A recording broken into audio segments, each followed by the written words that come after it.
Beyond Rational Management. Superb. I happened to run across it first, and I just said, this makes sense to me. The theory that they turn into an assessment tool, it's found in this book. And then if you want to see another, Deep Change, which is an excellent book, and this actually is the summary of the course and the study that I took from Dr.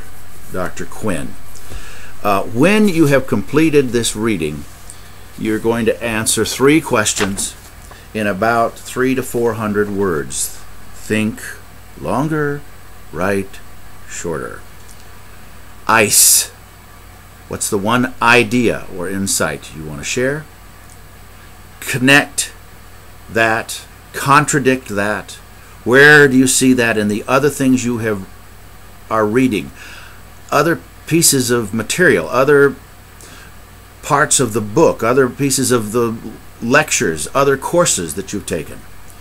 And E, how do you want to extend the knowledge or application? All right, now I want to talk a little bit about the lecture. The lecture for this week, Organizational Culture and the Faith-Based Organization. I just seek to apply what you were reading in the business books to a ministry setting, and then begin to sketch out the difference between those two settings. I start with the work of Mintzberg.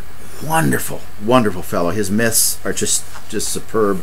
And then bump that up against Bill Hybels at Willow Creek so that you can begin to see the difference between a business and a ministry culture, the basic deep pieces that create different basic assumptions.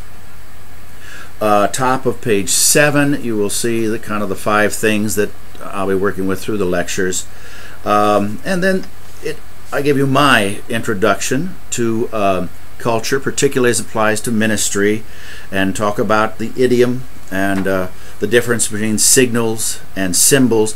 Think about how you see those in church on Sunday morning. And then I do give you, in this lecture, a preview and a setting for understanding the Cameron and Quinn assessment. The 4 different types of organizations: clan, adhocracy, market, hierarchy, which you'll find on page 11 of the lecture. And then I give you the comparable culture that you will find in ministry. And I think you'll find that particularly helpful. And then on page 13, take a few minutes and study that chart. Frankly, that was a lot of years to create that piece. But it really helps. What's going on? Where is this culture coming from? And let me just cut to the chase for a church, and probably in business as well. We may find ourselves a little stronger in one quadrant than another, but for a church, what we want is the fullness of Christ. We need some of all, and we need it both in balance and intention. The final part of this, which is part 2, beginning on page 14, I gave you 3 ways to take a ministry culture and start looking at basic assumptions. Their self-image, how they hear, proclaim the gospel, and how they deal with the world. The conclusion of this little lecture, I share with you a little story about a pastor, and then your discussion post is a tale of 2 churches. And I invite you to read those, reflect not only on the church culture, but the material you've read in the business culture, and answer those 3 questions. Again, how long? 300 words, maybe, 400, something like that, if that's what you need to be able to do that. But the 2 stories, I think,